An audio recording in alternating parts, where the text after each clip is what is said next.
आत्मा के रावण जलाना है, हृदय के रावण जलाना है और राम जैसे बनना है और असत्य पे सत्य के जीत। ये पर्व है। आप सबके हृदय से स्वागत अभिनंदन। आप सब ये पर्व के हार्दिक शुभकामनाएं। और कल हमारी भाषा में भी इसी प्रकार से रावण के दहन हुए।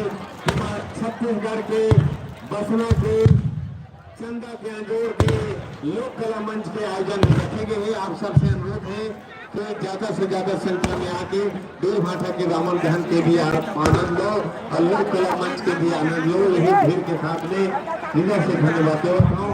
और देखो आज रावण जो है कक्का अपरोपकारी रही से कक्का दुष्कारी रही से और अटका विद्वान होने के बाद भी अपन जीवन ला नहीं सुधारता ही सुग्र स्थिति।